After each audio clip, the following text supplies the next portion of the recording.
of November, we are talking about standing on God's side. Sino po dito ang gusto niya na ang kanyang buhay ay magtagumpay? Sino gusto niya na magkaroon ng tamang direksyon ang buhay niya? Yung kanyang mga dreams, magkaroon ng fulfillment. Yung kanyang mga hinihiling sa buhay, ito'y magkaroon ng katuparan. Maranasan mo yung protection ng Diyos. Maranasan mo yung pag-iingat at pagsama ng Diyos. Ano ang sekreto para ito'y matanggap natin?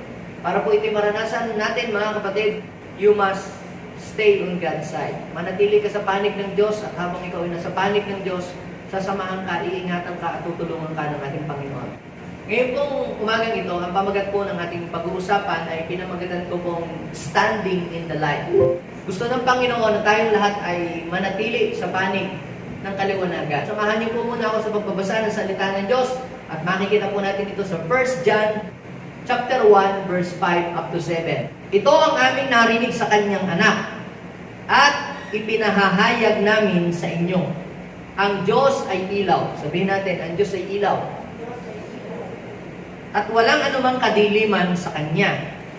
Kung sinasabi natin tayo'y kaisa niya, ngunit namumuhay naman sa kadiliman, nagsisinungaling tayo at hindi namumuhay sa katotohanan. Verse 7, ngunit kung namumuhay tayo sa liwanag, kung paanong siya'y nasa liwanag, tayo'y nagkakaisa at nililinis ng dugo ni Jesus na kanyang anak sa lahat ng ating mga kasalanan.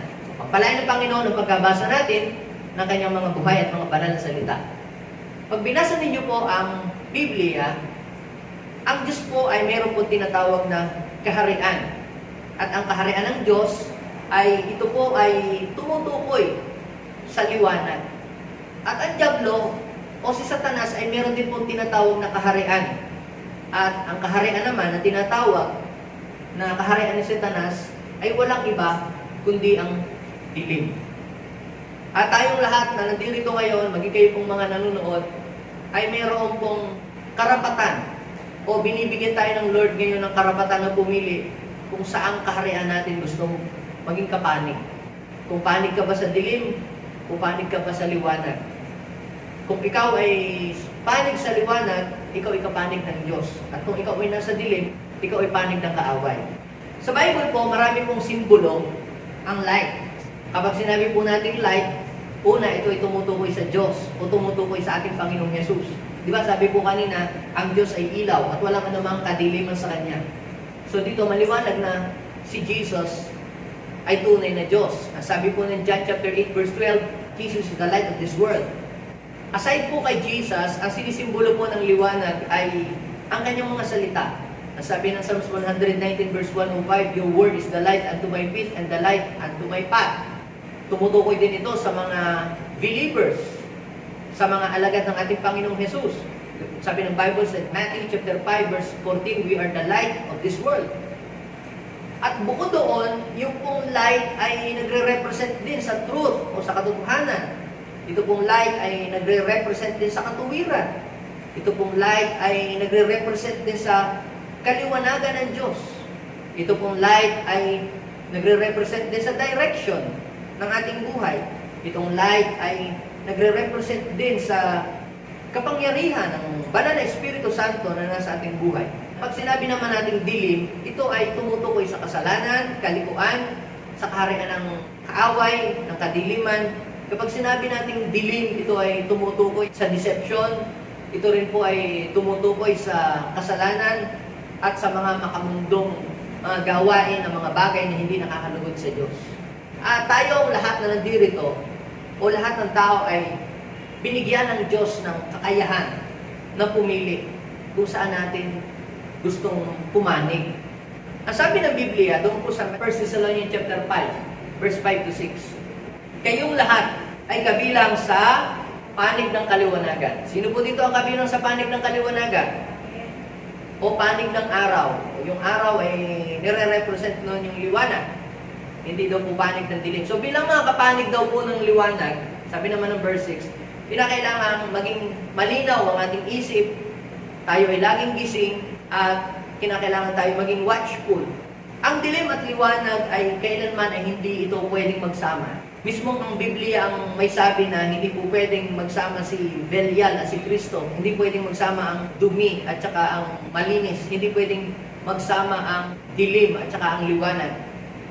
Gayon din naman, tayong lahat na kapanig ng liwanag, kung tayo po ay panig sa liwanag, kinakailangan tayo ay humiwalay sa dilim o sa mga bagay o sa gawa ng kadiliman. At sa oras na ito, usapan po natin yung mga palatandaan na ang isang tao ay namumuhay sa liwanag. Ang pinaka nakakalungkot o pinaka-worst na buhay ng tao, yung akalain na ang kanyang sarili ay nasa liwanag, subalit siya pala ay nasa dilim. Yun po ay isang napakalaking deception na nangyayari sa buhay ng isang tao na ang akala niya, siya ay nasa liwanag, pero siya pala ay nasa dilim. At ang purpose ng ating pag-aaral, mga kapatid, ng salita ng Diyos is not to condemn people, but to give you an enlightenment. Para maliwanagan tayo at makita natin kung tayo ba ay sa panig sa liwanag o tayo ay panig sa dilim. So, i-share ko po yung tatlong palatandaan. Actually, marami. Pero tatlo lang ibibigay ko sa inyo. Kasi pag dinamihan ko, baka abutin tayo ng hanggang umaga, bukas. So, tatlo lang i-share ko po na sign that you are standing in the light.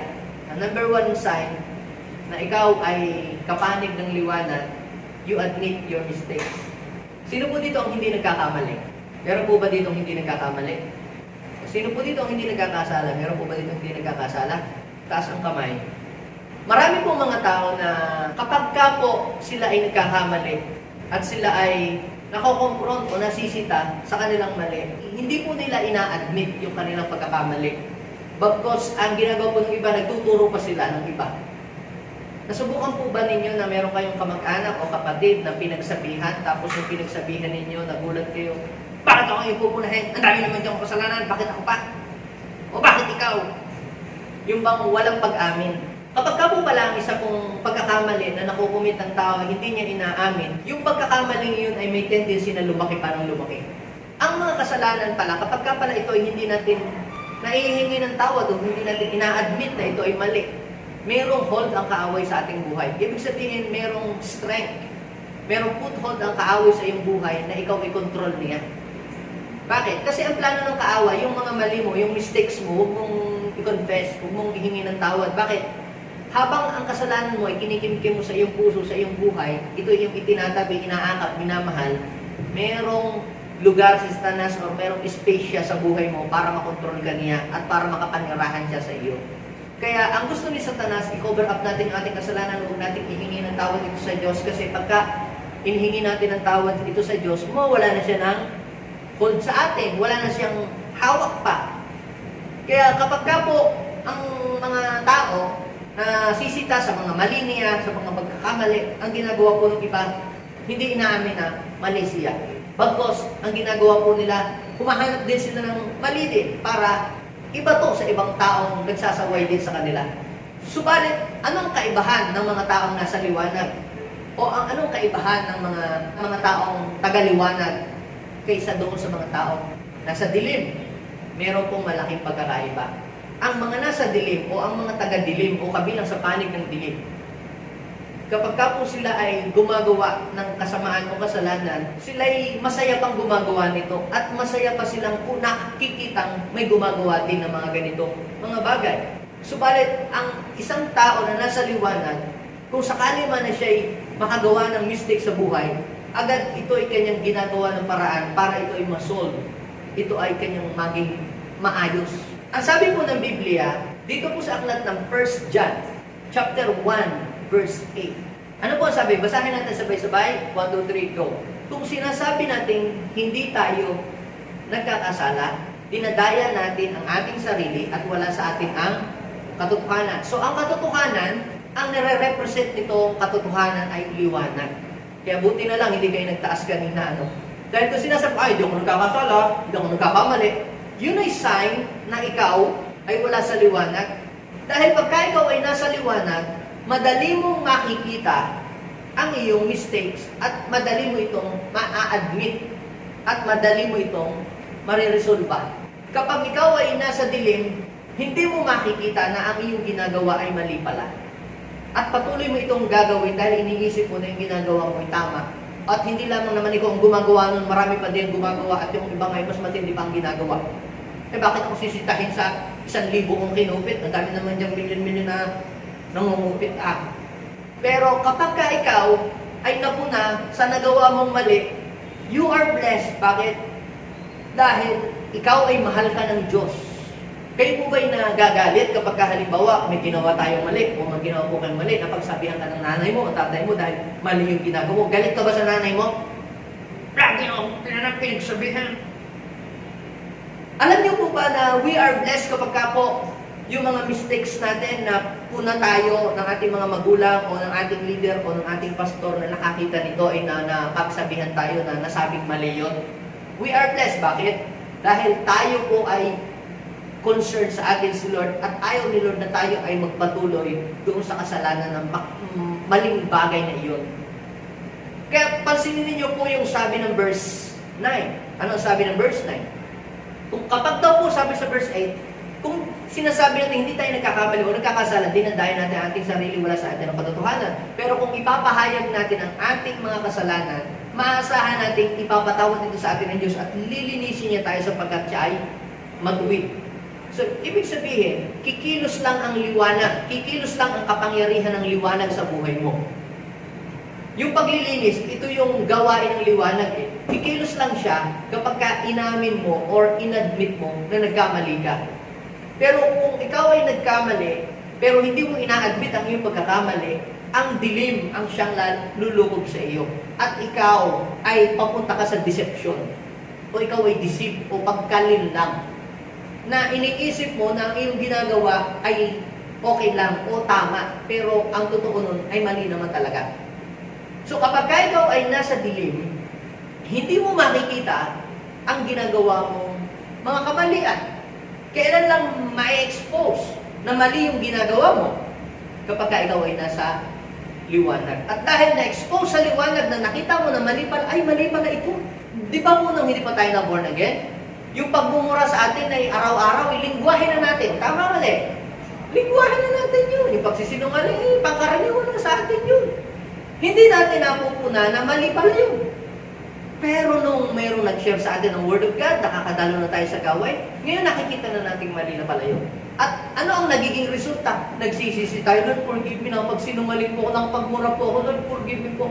Ibig sabihin, nasa liwanag ka na. Kasi ina-admit mo na nagkamali ka. Diba sabi ng Biblia, kung sinasabi natin na hindi tayo nagkakasala, dinadayo natin ating sarili, wala sa atin ang katotohanan o yung liwanag. Pero kapag ipinapahayag natin ang ating mga kasalanan, sabi doon, maasahan natin, ipapatawad sa atin Diyos at lilinisin niya tayo sapagkat siya ay matuwid. At ang sabi ng verse 10, kung sinasabi natin hindi tayo nagkakasala, ginagawa natin sinungaling ng Diyos, wala sa atin ang katotohanan at wala sa atin yung salita ng Diyos. So, ibig sabihin, hindi ina-expect ng Lord na tayong lahat hindi magkakamali. Hindi ina-expect ng Lord na hindi ka na magkakamali. Ina-expect yun ng Lord na pwedeng ikaw ay magkamali. Ano ang ina-expect sa atin ng Lord? Ina-expect ng Lord that you will admit your mistakes when you commit mistakes in life. Kung magkamali ka, aminin mo sa Diyos. Di ba sabi ng Bible? Isaiah chapter 1, verse 18, hali kayo. May invitation si Lord. Magliwanag tayo kung kayo ay nagkamali. Gano'n mga kadami ninyong mga nagawang pagkakamali. Ay handa ko itong ipatawad at lilinisin kayo sa inyong mga karumihan para kayo ay maging busilak sa kabutihan. Nasubukan niyo na po ba na may mga taong pinagsabihan kayo? Sinabihan na nakikita ninyong papunta na sa liko, tapos nung pinagsabihan niyo, nagtampo pa sa inyo, nagalit pa. May nangyari na po bang ganyan na pag pinagsabihan kayong tao, tapos nung pinagsabihan ninyo about do sa mali, ay tinag pa kayo, ano magpalagay mo sa akin? Napagsabihan lamang, sabi, ibig sabihin niya mga kapatid, ay concern dahil ikaw ay pinapaalalahanan. Minsan tayo kasi ganito Hindi natin nakikita na mali pala yung ating ginagawa. Pero sa paligid ng mga tao nakatingin sa ating, mali pala yun. Pero si Lord ay magpapadala ng mga messenger, kamag-anak, kapatid, pastor, o kung sino man taong nasa liwanag during that time na para ikaw ay liwanagan. Kaya bless ka kapag halimbawa, may mga taong nagpaalala sa iyo, bless ka. Pinaalalahanan ka, bless ka. Mayroong mga celebrities, sumapi sa isang grupo ng itong mga grupo na ito ay nagre-recruit para kumalaban sa gobyerno, ito sila pumunta. Ngayon, inanuhan ng mga pulis. Sabi ng mga pulis, huwag kayong sumali diyan dahil pag kayo sumali diyan, ako, baka kayo mamaya maging kaaway na ng gobyerno. Nagalit sa gobyerno. At sila daw ay tinatag, nire-renta. Pero yung po mga kapatid, ay isang paalaala lamang at payo na kung ikaw ay magtutuloy-tuloy doon sa dilim ang iyong punta, hindi sa liwanag. Gayon din naman, pagka tayo sinabihan ng ating mga magulang, yung mga kabarkadang yan, kilala ko yan, yan magsusugal yan, tsaka lasing ko yan, tsaka marami akong nababalita tungkol yan. Si mami naman, ako'y nire-red tag. Sinasabihan ka lang dahil pag ikaw ay tuloy-tuloy na nakipag-associate sa mga taong lumalakad sa dilim, ay may tendency na ikaw ay mahigop din ito at madala ka din sa dilim. Hindi ka nire-red tag. Ikaw lang ay sinasabihan. Kasi sa totoo lang, mga kapatid, kapag tayo po ay sumama sa mga taong ang ginagawa ay nasa dilim, pwedeng hindi na natin mahalata. At isang araw, yung ating ginagawa ay kapares na din ang kanilang ginagawa. Ang tawag po dyan, influence. Kasi si Satanas, hindi naman niya sasabihin, huy, sapi ka sa akin, tayo pupunta sa dilim, sali ka. Hindi ganoon si Satanas, lalabas siyang bulaga, tapos may mahabang sungay, tapos may family size na tinidor at may mahabang buntot. Sapi ka sa amin ka pumanay, kami sa dilim. Hindi ganoon. Si Satanas, mag-a-appear yan na maganda, maaari sa favorite food mo, sa favorite color mo, sa favorite movie mo. Doon ka niya uumpisahan, kagaya po ni Eve. Si Eve ba, nung inakit ba siya ni Satanas na sumapi sa dilim, siya ba ay pinakitahan ng pangit? Hindi naman, ay pinakita nga sa kanya, ang gaganda eh. Maganda ang maging marunong, maganda ang maging Diyos, masarap kainin yung prutas. Pero hindi niya alam, sa likod pala noon, siya pala ay re-recruitin na sa paggawa ng masama. Kaya yung mga mahilig sa yung sa mga grocery, bigay grocery, tapos sali kayo doon, may pag-grocery doon. May mamimigay daw. Wala namang masama doon, pero dapat marunong kang kumilatis. Tingnan mo ang dulo ng inyong pupuntahan. Dahil sabi ng Biblia, sa aklat ng Proverbs, chapter 14, verse 12, may madaan na maganda sa paningin ng tao, pero dulo nito'y kapahamakan. Parang yung mga estudyante na akala nila scholarship yung kanilang nasalihan. Naku, pagdating doon sa dulo, sa bundok pala ang punta nilang lahat. Sa front ay maganda. Pero ang dulo pala nito, kaaway nila, magiging kaaway na pala silang gobyerno. Ngayon mga kapatid, kung may nagpapaalala sa ating tao, pinagsasabihan tayo, huwag tayong magalit dahil kung pwedeng tayo nasa dilim, sila nasa liwanag, na sila yung liwanag na ginagamit ng Diyos. At kung may mga taong ganyan, kinakailangan i-admit natin yung ating pagkakamali. Kung tayo mali. Yung pride yun ang magpapahamak sa atin. Hindi, bakit? Alam mo ang ginagawa ko? Di ba may mga ganun? Pagka ganun, hindi mo ina-admit. Hindi ba naman, nahuli na ginagawang liko ang ginagawa. Ang dami pang palusot. Nahuli na ng pulis. Dahil hindi naka-helmet. Nagsaklob pa ng payong. I-aminin mo na, nagkamali ka. So, ano pong ibig kong sabihin? Kapag ang kasalanan ay atin itong tinatakpan, ito ay parang lobo na bumibintog ng bumibintog. Pero kapag ito nasabi mo na aming tatay mo, nanay mo, asawa mo, kapatid mo ang nagkamali, bigla itong automatic na nagsishrink at biglang nawawala na ito ng hold sa buhay mo at ikaw ay nakakalaya. Pero yung huling-huli ka na ng nanay mo na, kinain mo yung tsokolate sa rep, yung Toblerone, ikaw kumain. Hindi po. Ano yung parang brace na nasa ngipin mo? Ay, brace nga po yan. Yung kumapit pala yung foil dito sa iyong ngipin. Hindi pala brace yun, yung pala yung foil nung kinain mo mga Toblerone. Yung huli ka na, ayaw mo pang aminin na ma-admit. Alam mo, ako nga pong kumain, ginutom po ako eh. Nasarap pa, kinain ko po, pati foil, nakain ko na. I-admit mo lang, tapos ang usapan. Hahaba ang usapan, yung tinatago mo, kasi po si ganyan, kasi po yung ahas, kasi po yung babae na binigay ninyo, kasi po yung ahas. Anong nangyari? Napatalsik sila sa Garden of Eden. Kung inamin agad, tapos ang usapan. Alam naman ang Diyos na nagkamali sila eh. Alam naman ang Diyos na sila ang pumitas. Ano mo hindi alam ng Diyos, ay Diyos nga sila. Kaya lang tinatanong ni Lord na nasaan kayo, anong ginawa mo ay para i-testing sila kung aaminin ba talaga nila o hindi. Hindi inamin. Samantalang Kitang-kita naman talaga ni Lord. May CCTV si Lord, kita niya. Hindi inamin. Ang ina-expect ni Lord, aaminin ng dalawa eh. Kaya lamang hindi niya inamin. Huling mali, pero hindi inamin, napatalsik sa Garden of Eden. What is the difference between King Saul and King David? King David ay isa pong hari, man after God's own heart. Si Saul, King Saul ay first king of Israel. Yun yung kano na pinakamatangkad, pinaka-guwapo noon sa Israel noong kanyang panahon. Pero parehas po itong nagkamali. Parehas silang nakapag-commit ng mistakes. Si Saul, anong nangyari sa kanya? Bakit siya kinasuklaman ng Diyos? Ito po ang nangyari. Sabi po ni Lord sa kanya, inutusin siya ng prophet, lusubin mo ang mga Amalekites, ubusin mo silang lahat. Parang kumbaga siya ay binigyan ng assignment na ipinadala sa Abu Sayyaf na ubusin silang lahat. Huwag kang mag-uuwi ng anumang mga gamit. Sunugin ang mga bahay. Kasi yung kanilang mga gamit, mga cursed thing. Para yung mga yan, magdadala ng sumpa sa inyong bahay. Pagka iniuwi mo kayo, dapat sunugin mo, maging handog kay Lord. Eh, hindi niya ginawa.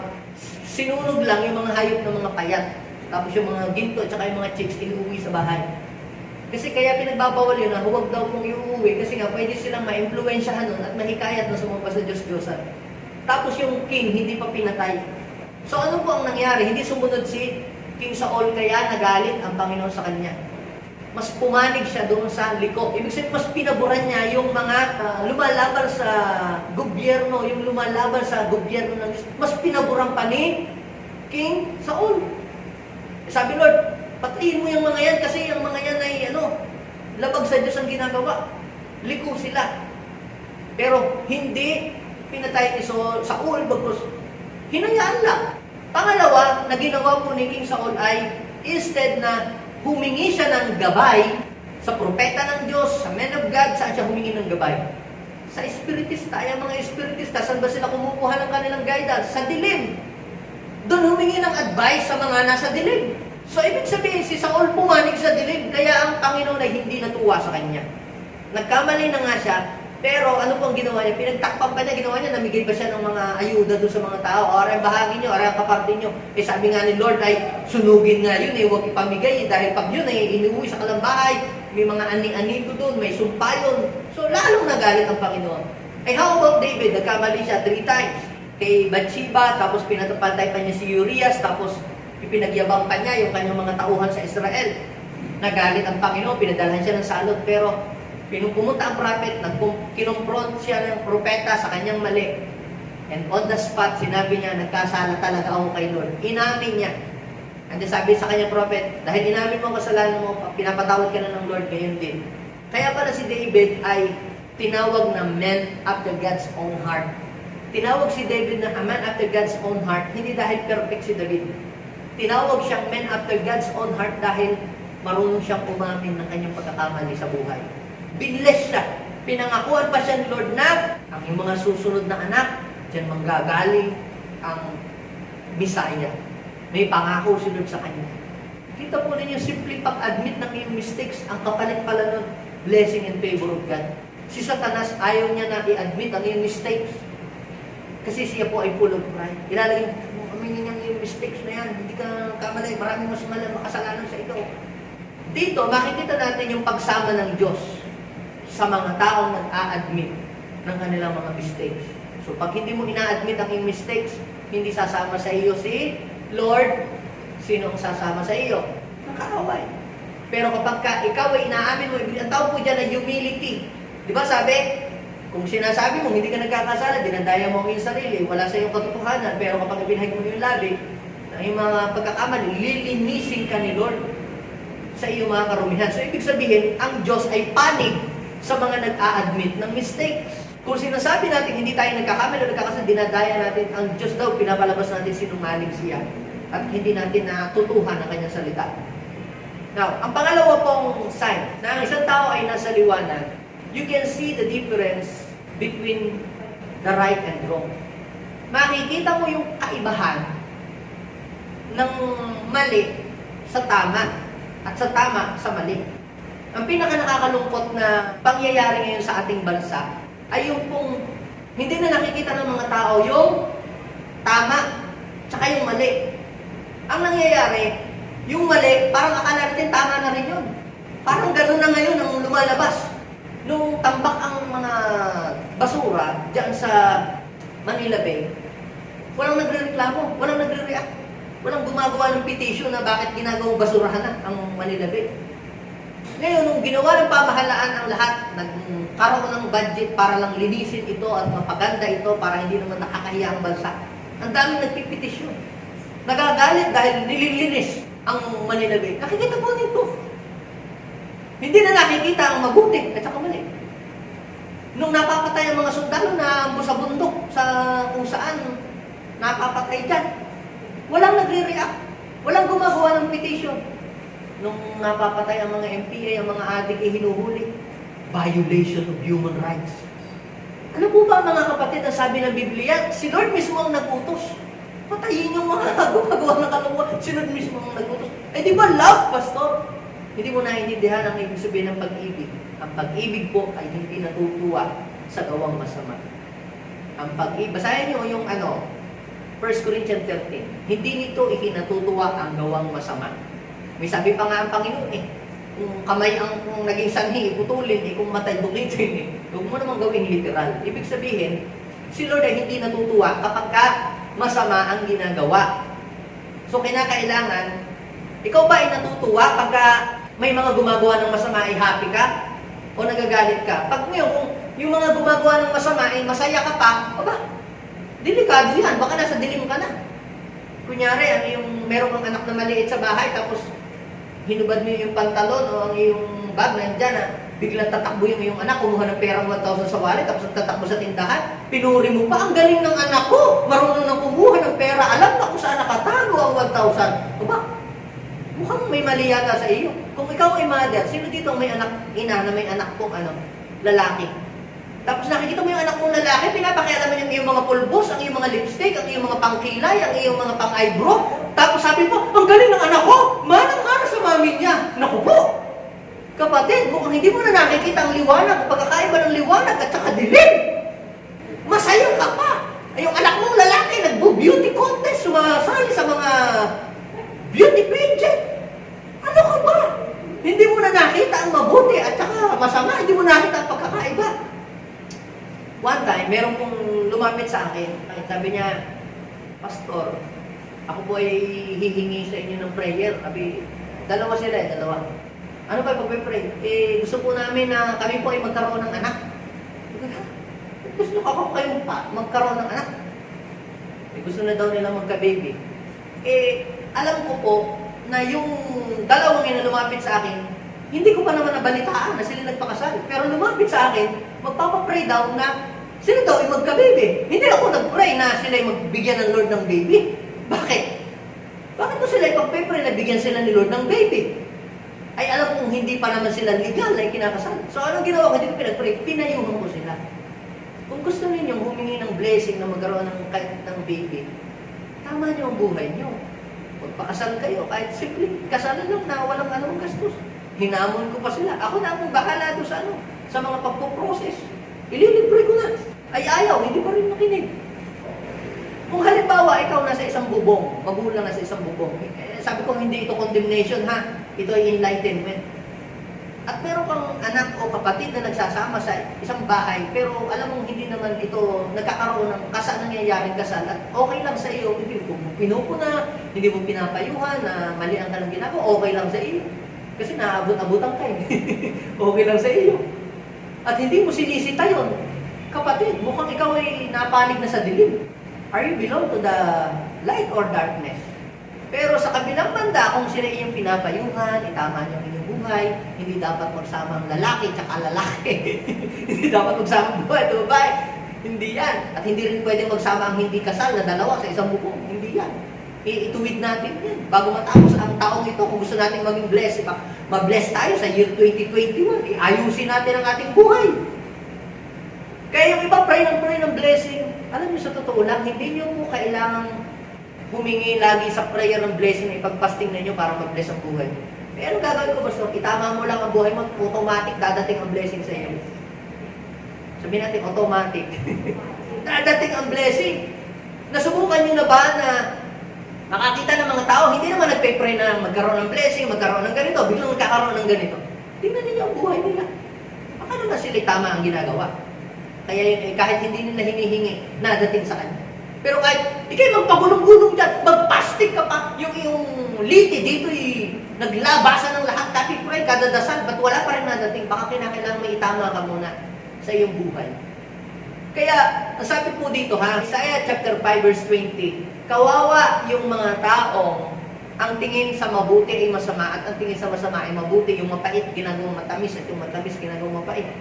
Pagka ganyan po, mga kapatid, hindi ko na-distinguish yung difference between right and wrong. Parang yung mali, parang tama na rin. Kasi, pastor, okay na lang naman sa atin yan yung mga pagkasal na yung hindi yung buntis na ganyan. Tsaka okay na rin yun, pagkaraniwan rin. Nagsasama na sa isang bubong na hindi kasal, okay na rin, ba't ayos din naman, so far. Pagka okay na sa iyo yun, ibig sabihin noon, nahihila ka na ng dilim. Parang bang wala ka ng hindi ka na nakukonsensya, yun ang ibig kong sabihin. Hindi ka na nakukonsensya, pag may ginagawa kang masama, hindi ka na nakukonsensya, isa lang ibig sabihin nun, nahuhuk ka na sa dilim. Iba yung nakukonsensya ka pa sa ginawa mo nagre-repent ka pa. Pero yung kapag, alam mo nang mali yun, alam mo nang illegal yun, pero tinutuloy-tuloy mo pa rin ginagawa mo yun, mukhang napunta ka na sa dilim. At kailangan pumunta sa liwanag. Ephesians chapter 5, verse 8. Anong sabi? Dati, nasa kadiliman kayo. Nung nakasalanan pa tayo. Nung tayo hindi pa na-born again, ang buhay natin nasa kadiliman tayo. Pansinin ninyo, hindi natin yung ginagawa natin mali, okay lang sa atin. Kaya tayo magkasala, hindi tayo nagre-repent, okay lang sa atin yun. Kasi nasa dilim tayo, hindi natin nakikita yun. Pero nung ikaw ay nasa liwanag na, dahil panig ka na ng Panginoon, sabi doon, nasa Panginoon na tayo, kaya tayo panig na ng liwanag. Mamuhay tayo sa liwanag, katulad ng mga nasa liwanag. Sapagkat ang ibinubunga ng mga namumuhay sa liwanag ay mabuti, matuwid at totoo. Kaya pag-aralan natin kung ano yung nakakalugod sa Panginoon, sabi ng verse 10. Basahin niyo po yung verse 11. Ano po ang sabi? Huwag kayong sumapi, huwag kayong sumama, huwag kayong makijoin sa mga taong gumagawa ng mga bagay na walang ibinubunga, kabutihan, mga dulot ng kadiliman.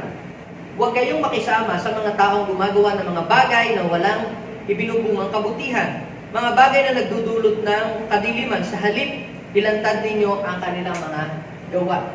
Yung mga lalapit sa inyo, oy, pirma kayo dito, kung sasabihin sa pulis, bakit ka natatakot na ilantad sa mga pulis yan?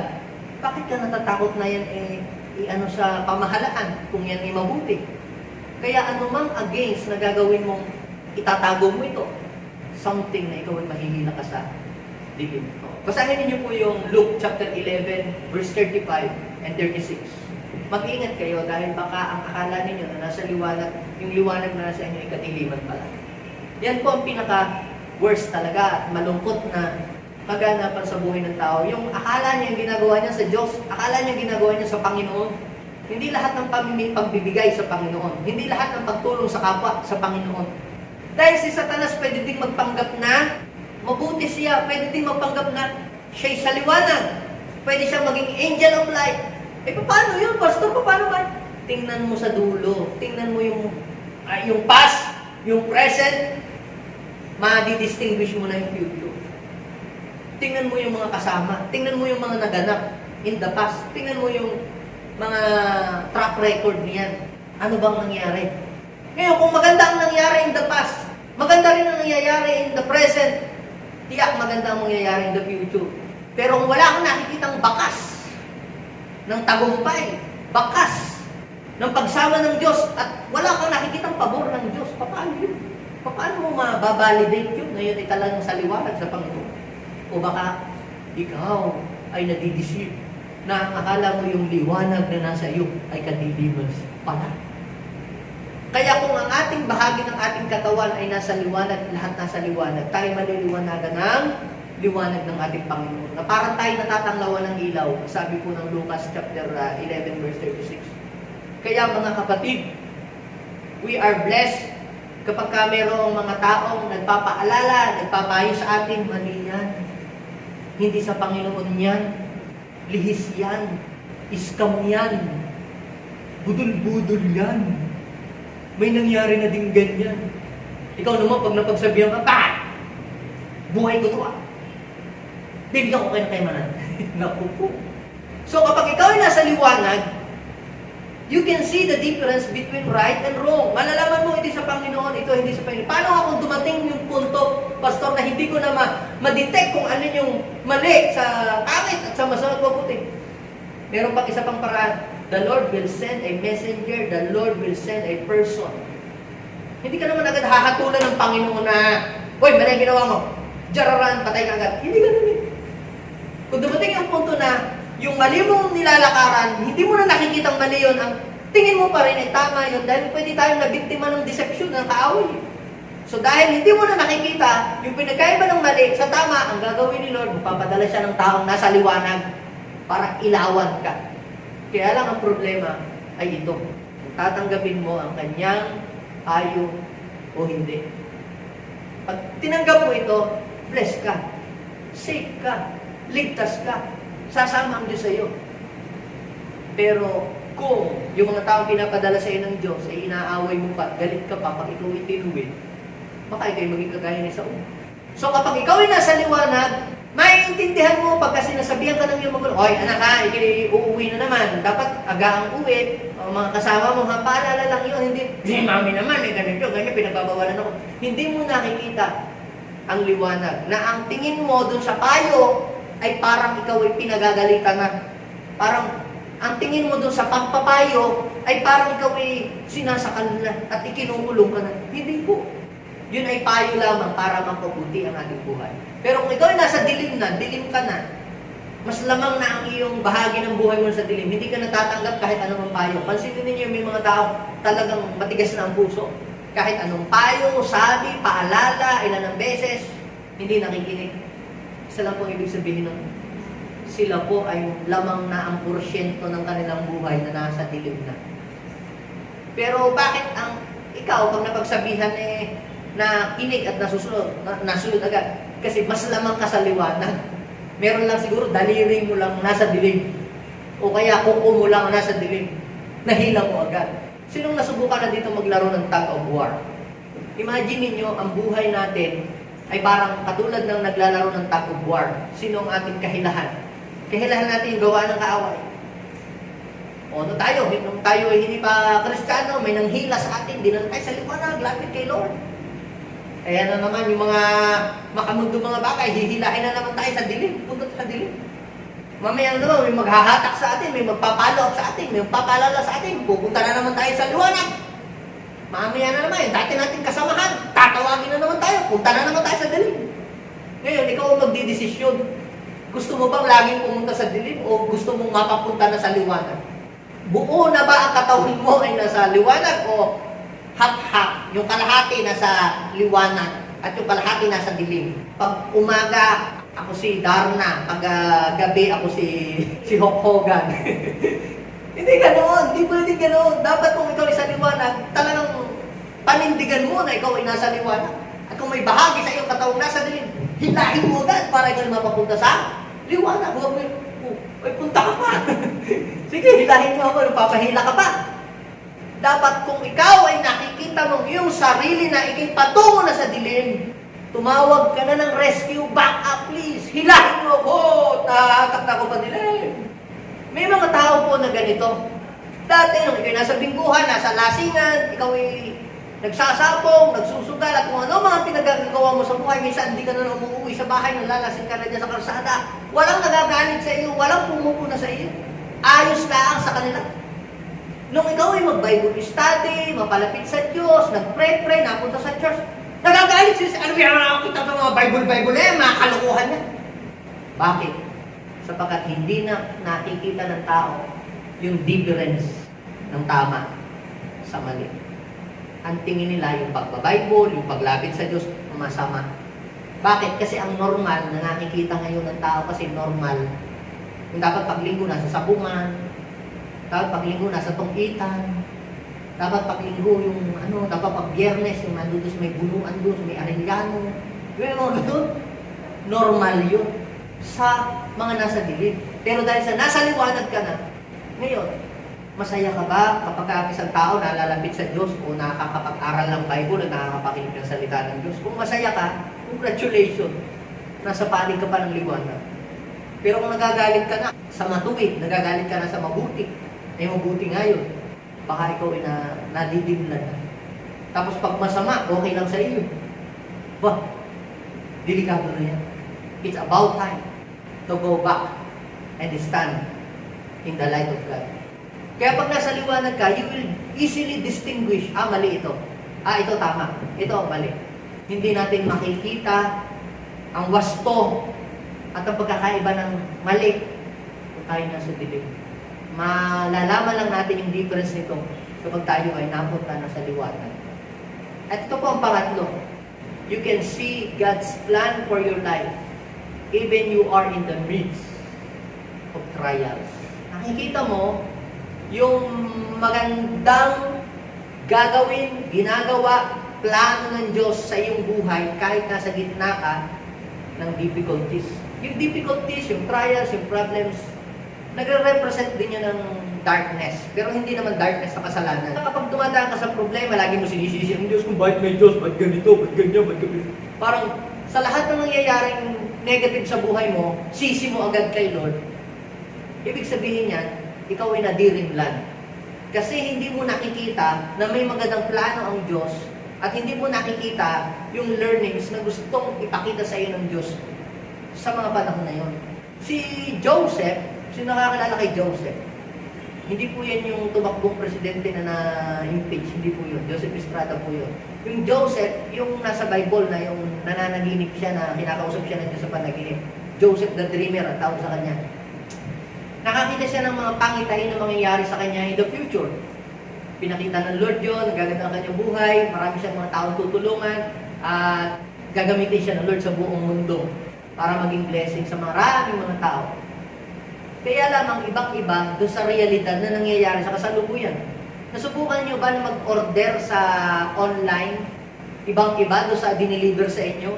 Yung kumbaga reality versus expectation, expectation versus reality.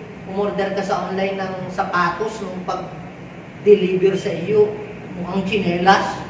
Parang gano'n, pero ang ganda sa drawing. Expectation versus reality. Umorder ka ng mabangong drakar na pabango online, pagdating kulon pala ang amoy.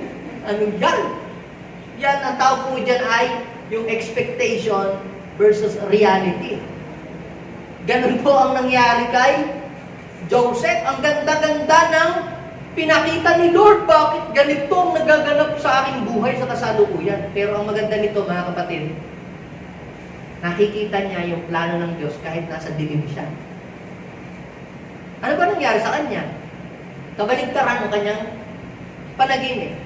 Siya po ibinenta ng kanyang mga kapatid, siya po binugbog, inihulog sa balon, ibinenta sa mga Israelita, tapos ginawang katulong sa Ehipto, pagkatapos siya po ay napagbintang siya daw po ay rapist, tapos nakulong pa po siya. Pero si Joseph, mga kapatid, nakita pa rin niya, sa kabila ng madilim na kanyang dinaanan na yun, nakita pa rin niya ang malinaw na plano ng Diyos sa kanyang buhay. Kahit siya dumaan sa kahirapan, nakita pa rin niya malinaw at maliwanag sa kanya yung plano ng Diyos. Alam niyo po na magkaharap-harap niya siya ng mga kapatid niya, nung ma-fulfill na yung dreams niya, panahon na para maghiganti, pero hindi siya naghiganti. Alam niyo po, basahin po ninyo, Genesis chapter 45, verse 7 to 8. Mas po ang sabi po ni Joseph sa kanyang mga kapatid, "Pinauna ako rito ng Diyos upang huwag malipol ang ating lahi. Dinala niya ako rito upang marami ang maligtas." Kita ninyo, tiningnan ni Joseph na yung nagaganap na yon sa buhay niya ay hindi isang pangit na bagay, kundi merong magandang gagawin si Lord doon right after ng mga pagsubok na yon. Nakita niya yung plano ng Diyos. At ano sabi niya sa verse 8? "Kaya hindi kayo, kundi ang Diyos ang nagpadala sa akin dito. Ginawa niya akong tagapayo ng Paraon, tagapangasiwa ng kanyang sambahayan at ng buong Ehipto." Kahit siya'y nasa dilim, nakita niya ng malinaw ang plano ng Diyos.